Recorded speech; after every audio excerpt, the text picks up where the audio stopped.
10 common mistakes that throw your creatine's potential in the trash and, worse yet, poison your body. Creatine is, nowadays, the most studied supplement in the world, with more than 1,000 scientific studies proving its effectiveness. Faced with so much evidence and advertising from fitness culture, it's natural that millions of people have started supplementing seeking real gains in muscle mass and performance. But here's the brutal truth. Many are throwing money away, and even worse, harming their own bodies. That's right, you might be intoxicating your body thinking you're doing everything right. These are apparently silly mistakes, but they completely destroy creatine's benefits and overload your kidneys, liver, and intestines. That's why today you'll discover the 10 worst mistakes that are sabotaging your results and poisoning your organism. And most importantly, how to correct each one of them right now to finally extract 100% of this supplement's potential. Please stay attentive until the end, because mistake number 6 is the most common. Today, you'll see the 10 mistakes that prevent creatine from working and still harm your health. Before we begin, please tell us through the comments your name and the city where you're watching our content from. We'd love to know. Mistake number 1, mixing in protein shakes or vitamins. This is probably the most common mistake among bodybuilding practitioners and might seem like an intelligent strategy to optimize time. After all, why not combine all supplements in a single shake, right? Wrong. When you mix creatine with dense protein shakes or thick vitamins, you create a true molecular battlefield inside your cup. Creatine monohydrate has a peculiar characteristic. It doesn't completely dissolve in liquids, it temporarily suspends. In a thick shake, this suspension becomes even more unstable. The result? That white powder you see accumulated at the bottom of the shaker isn't just wasted money, it's your dose of creatine literally going down the drain when you wash the container. Studies on supplement bioavailability show that creatine's absorption rate decreases significantly when mixed with slow-digesting proteins, as it competes for transporters in the intestine. Additionally, fat-soluble vitamins present in some shakes can create a barrier that further hinders proper absorption. To make matters worse, this inadequate mixture can cause severe gastrointestinal discomfort. Unabsorbed creatine remains in the digestive tract attracting water, which results in bloating, gas, and even diarrhea. Mistake number 2, taking creatine on an empty stomach. Many people wake up, and the first thing they do is take creatine with water, thinking they're being disciplined and consistent. The problem is that this practice throws much of the supplement's absorption potential out the window. To understand why this happens, you need to know how creatine works in your organism. Creatine fundamentally depends on insulin to be efficiently transported into muscle cells. Insulin acts as a key that opens the cell's doors, allowing creatine to enter and store in the muscles. When you take creatine on an empty stomach, your insulin levels are at their lowest point of the day. It's like trying to push a car uphill without anyone to help. Absorption happens, but in a slow, inefficient, and incomplete manner. The ideal for better absorption is to take creatine accompanied by a carbohydrate, as carbohydrates stimulate insulin release quickly and effectively. It can be a fruit, a natural juice, a slice of bread, or any simple carbohydrate source. You don't need absurd quantities. Between 20 and 30 grams of carbohydrates are already sufficient to create the necessary insulin spike. Some people argue they take it on an empty stomach because of intermittent fasting. If that's your case, consider taking creatine at your first meal of the day when you break the fast. Mistake number 3, not increasing water intake. Creatine has a fascinating mechanism of action that many people completely ignore. It works by increasing water retention inside muscle cells, a process called cellular volumization. This not only increases the apparent size of muscles, but also creates an anabolic environment favorable to muscle growth. The problem arises when you don't adjust your water intake to compensate for this new demand. When you start supplementing with creatine without increasing water consumption, you're basically forcing your body to steal water from other vital functions to supply your muscles. The first organs to suffer are the kidneys. They need to work in overload to filter creatine metabolites, especially creatinine, and without enough water, this process becomes extremely stressful for the renal system. Over time, this can lead to serious kidney function problems, especially if you already have some predisposition. Frequent headaches are another clear sign of dehydration caused by inadequate supplementation. Your brain literally shrinks when dehydrated, pulling the membranes that connect it to the skull and generating that characteristic throbbing pain. Muscle cramps also become more frequent, as water is essential for the conduction of nerve impulses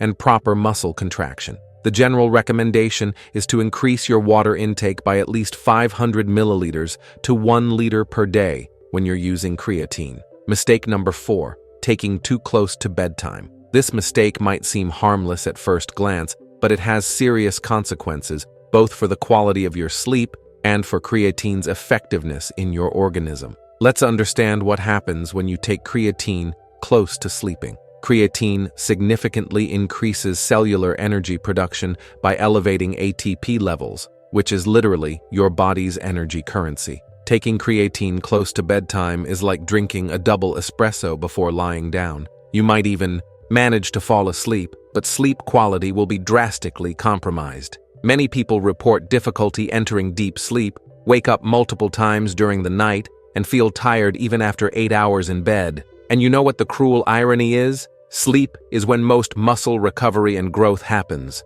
Growth hormone has its release peak in the first hours of deep sleep. By harming your sleep with creatine taken late, you're sabotaging exactly the process you want to optimize with supplementation. Additionally, creatine has mild diuretic properties, which means you'll probably have to wake up in the middle of the night to urinate, fragmenting your sleep even more. The recommendation is to take your dose of creatine at least 4 to 5 hours before sleeping. The best times are in the morning with breakfast or pre-workout if you train during the day. Mistake number 5, using the wrong dose. The question of creatine dosage is surrounded by myths and contradictory information that confuse even experienced practitioners. Although it's not completely wrong to opt for the recommended standard dose, which is usually 3 to 5 grams daily, people with less body weight might need less, while people with a lot of muscle mass might need a little more. The big problem is that most people simply read the label on the container and follow blindly, without considering their individual characteristics. A 265-pound man with a high percentage of muscle mass has completely different needs from a 121-pound woman who's a beginner in bodybuilding. Taking excessive doses doesn't accelerate results. It only unnecessarily overloads your kidneys and liver. The excess creatine that your body can't store in muscles needs to be metabolized and excreted, creating extra work for these filtering organs. Over time, this can lead to elevations in kidney function markers in blood tests, scaring both you and your doctor. On the other hand, insufficient doses simply don't adequately saturate muscle phosphocreatine stores, leaving you without the complete benefits of supplementation. It's like filling only half the gas tank. You'll run, but you won't go far. A more precise practical rule is to calculate approximately 0.03 grams per pound of body weight for maintenance. So, a 154-pound person would need about 4.6 grams daily. You can round to 4 to 5 grams in this case. Mistake number 6, buying dubious brands to save money. This is by far the most dangerous mistake of all, and unfortunately also the most common, especially among beginners wanting to save money. The supplement market is infested with products of questionable quality, counterfeit or adulterated, that can cause serious damage to your health. When you buy creatine from unknown or extremely cheap brands, you're literally playing the lottery with your health. Independent studies have already identified creatine contaminated with heavy metals like lead, mercury, and arsenic. These substances accumulate in the organism over time, causing everything from neurological problems to cancer. Some brands use very low purity creatine, with only 60 to 70% real creatine, and the rest being impurities, manufacturing byproducts, or even filler substances with no value. You think you're saving money, but you're actually paying for chemical waste. The quality creatine manufacturing process is complex and requires rigorous control. Creatine produced in China or in countries without adequate regulation frequently presents high levels of dicyandamide and creatinine, toxic byproducts that brutally overload your kidneys and liver. I've already received reports from people who developed kidney problems after months using creatine of dubious origin. Saving a few dollars per month isn't worth the risk of expensive medical treatments and permanent damage. Always look for established brands that offer monohydrate creatine with Creapure Purity Seal, which is the German gold standard of quality. Mistake number 7, combining with excess caffeine. The combination of creatine with caffeine is a controversial topic full of nuances that few people really understand. Many practitioners take creatine along with pre-workouts loaded with caffeine or strong coffee, without realizing they might be nullifying part of the benefits. Research shows that high doses of caffeine can interfere with creatine's ability to increase phosphocreatine stores in muscle.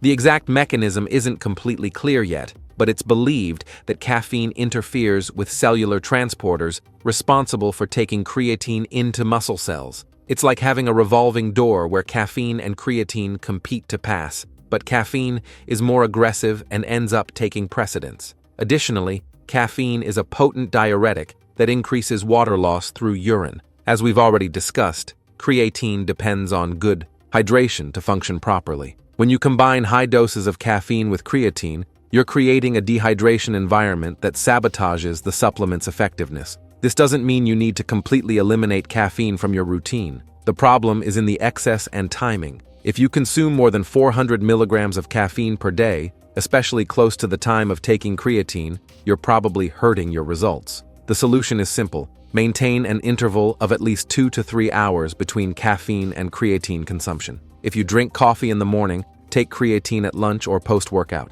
If you use pre-workout with caffeine, take creatine at another time of day. Mistake number 8. Not taking on days you don't train. This mistake reveals a fundamental misunderstanding about how creatine really works in your organism. Many people treat creatine as if it were a pre-workout, something you take only when you're going to work out to have more energy and strength at that specific moment. This mentality is completely wrong and wastes much of the supplement's potential. Creatine works through a process called muscle saturation. You need to keep phosphocreatine stores in your muscles constantly elevated to obtain complete benefits. This doesn't happen by taking only on training days. It's like trying to keep an aquarium full by filling only when you remember. Levels drop, rise, drop again, and you never reach ideal saturation. When you skip days, especially rest days, you're allowing creatine levels in muscles to drop. It takes 5 to 7 days of consistent supplementation to return to optimal levels. This means if you train 3 times a week and only take creatine on those days, you literally never reach complete muscle saturation. Rest days are when most muscle recovery and growth happens. It's precisely on those days that you want your muscles to have maximum access to creatine to optimize protein synthesis and recovery. Additionally, creatine has benefits that go beyond training performance. It improves cognitive function, protects neurons, and has anti-inflammatory effects. These benefits depend on consistently elevated levels, not occasional spikes. Mistake number 9. Choosing the wrong type of creatine. The supplement market loves to create new and improved versions of already established products, and creatine is no exception. You've probably already seen shelves full of different types: alkaline creatine, HCl creatine, ethyl ester creatine, chelated creatine, liquid creatine, and so on. The marketing around these versions promises superior absorption, without water retention, without need for saturation phase, and better results. The inconvenient truth? Almost all of this is exaggeration or simply a lie. Decades of rigorous scientific research repeatedly prove that common creatine monohydrate is not only effective, but superior to most of these improved versions. The other forms cost significantly more expensive, but don't deliver proven additional benefits. Worse yet, some versions can be less stable and degrade more rapidly, especially liquid creatine that starts converting to inactive creatinine as soon as it's dissolved. You're literally paying for a product that loses effectiveness on the shelf. HCl creatine is sold as being more absorbable, allowing smaller doses. Although it's true that it dissolves better in water, there's no solid scientific evidence that this translates to better absorption in the intestine or superior results. And the price? Generally 3 to 4 times higher than monohydrate. Alkaline creatine promises balanced pH for better absorption, but your stomach has extremely acidic pH anyway, nullifying any pH advantage of the supplement. Comparative studies don't show significant differences in performance or muscle gains. My professional recommendation is simple. Choose pure monohydrate creatine, preferably with CreaPure. Certification. It has the best cost benefit, the greatest amount of research proving effectiveness and safety, and it simply works. Don't fall for sophisticated marketing traps. Mistake number 10. Not monitoring side effects. Although creatine is considered one of the safest supplements available, this doesn't mean you can take it indefinitely without paying attention to how your body responds. Neglecting monitoring of possible adverse effects is a mistake that can have serious long-term consequences. Some people experience significant gastrointestinal discomfort with creatine, including nausea, diarrhea, abdominal cramps, and heavy stomach sensation. If you ignore these symptoms and continue taking it,